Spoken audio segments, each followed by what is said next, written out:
김여정이 경로, 강경화도 잘리나. 요새 뭐 강경화가 오경화라는 말이 있잖아요. 5년 동안에 문재인하고 끝까지 간다. 제가 집에서 생각을 해봤어요. 왜 강경화가 오경화가 되냐. 그 이유는 뭐겠습니까? 주제 파악을 해서 그래요.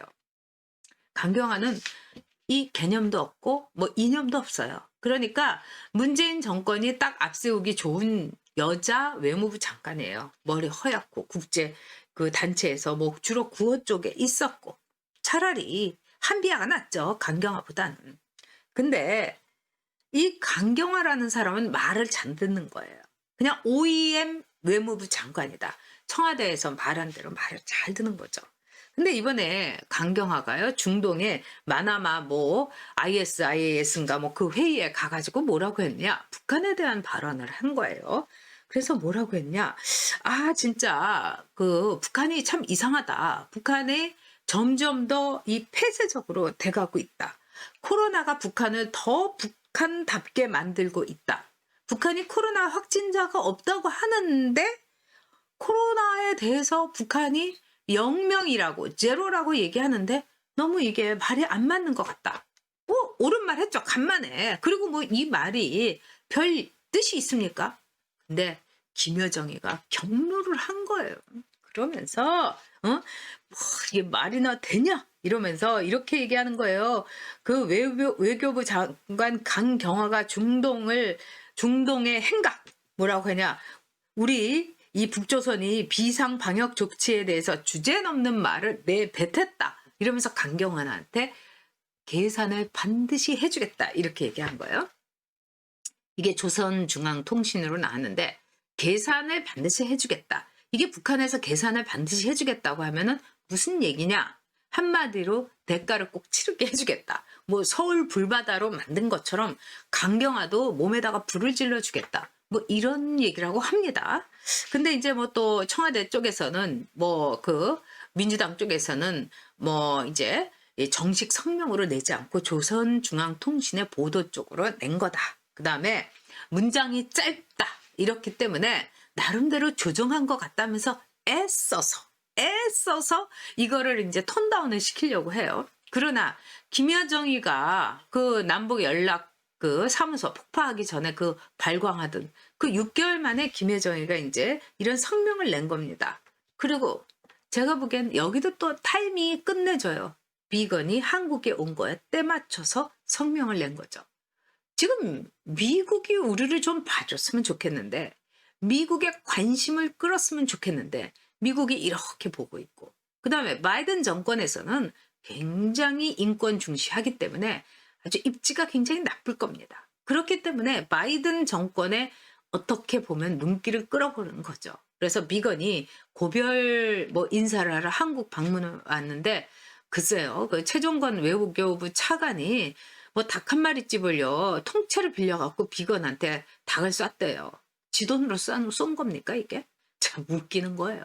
거기다가 강경화가 또 비건을 위해서 비건이 아주 좋아하는 사람들만 아주 프라이빗하게 불러가지고 외무부 장관 공간에서 파티를 연답니다. 참 하는 짓들 치고요. 정말 웃긴 것 같아면서 코로나로 북한이 더 북한스러워졌다. 이거 맞는 얘기입니다. 여러분 이제 북한의 뭐 모습이나 이런 걸 보면은요. 다 마스크를 쓰고 있는 거예요.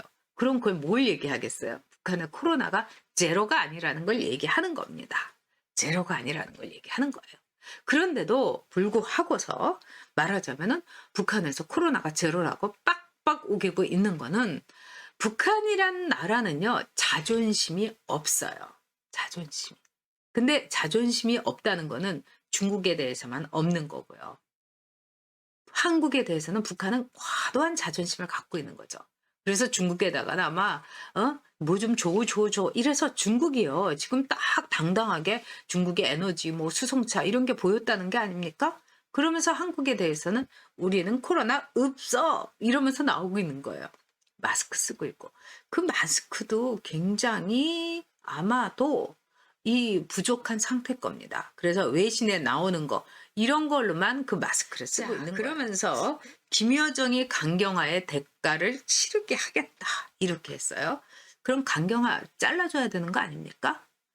그런 점에서 이제 강경화는 김여정이한테 목숨을 부지하게 해달라고 뭐 핫라인으로 전화라도 하나 해야 되는 거 아닌가 싶습니다. 그리고 어떻게 이 북한의 김여정이가 이런 식으로 오만불손하게 나오냐. 믿는 구석이 있어서 그런 거 아니겠어요? 응? 저 문재인이, 이인영이. 그리고 이인영이는 제가 볼 때는 북한 입장에서는 눈이 정말 눈이 오나 비가 오나 안전하 서나 응? 북한 생각, 북한 바라기, 응? 김여정 위대한 막 이런 주사파로서 자기네들이 정말 기른 주사파가 딱 통일부 장관으로 있으니까 얼마나 편하고 든든하고 뿌듯하겠습니까?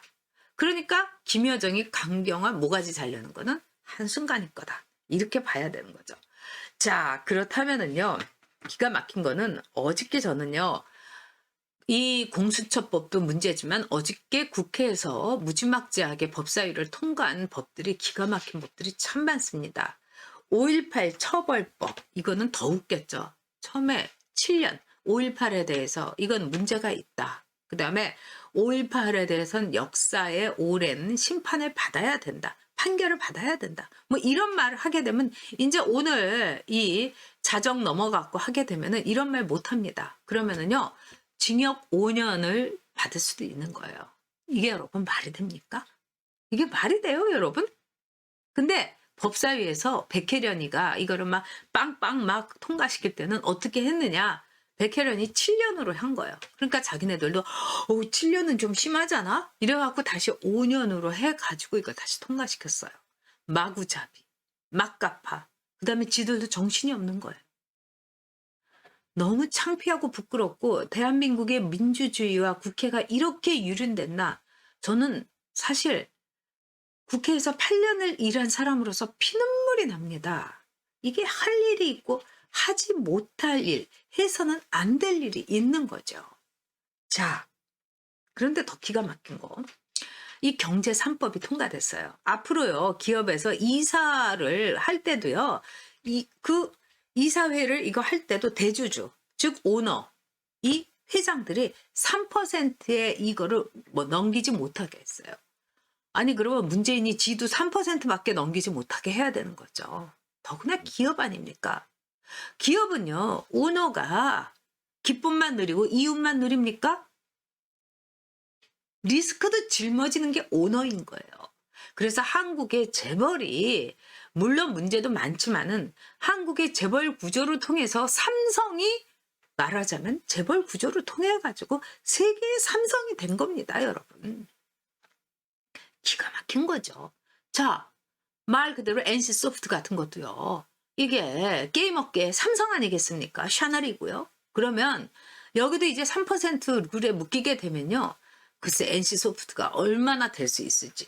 이건 게임 업계도 마찬가지고 다 마찬가지예요.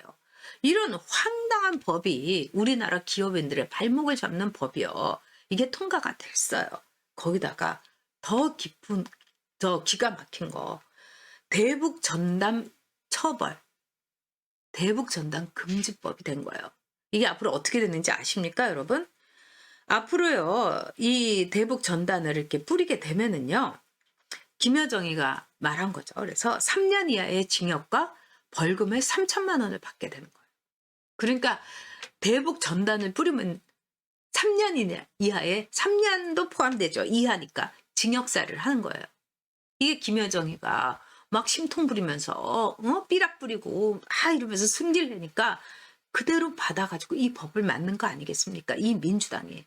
이게 북한의 공산당이지 민주당이 무슨 민주당입니까, 여러분? 김여정 조공법이다. 저는 우리나라 법 가운데서 이렇게 치욕적이고 굴욕적이고 창피한 법은 정말 태어나서 처음 봅니다, 여러분. 김여정이 뭔데요? 김여정이 뭔데요? 어디서 진짜 남한에서 태어났으면은요, 진짜 깡통 놓고 딱 그냥, 그 해골 같은 얼굴로 밥이나 빌어 먹기도 힘든, 뭐 그렇게 대단하다고 김여정한테 이렇게 벌벌 떨고 조공법까지 바치냐고요.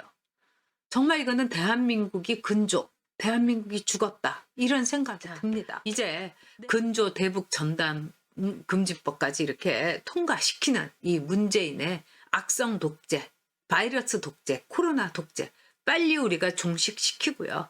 우리 내년 이 선거에서 모조리 쓸어버리고요. 그다음에 2022년 반드시 대선에서 이깁시다.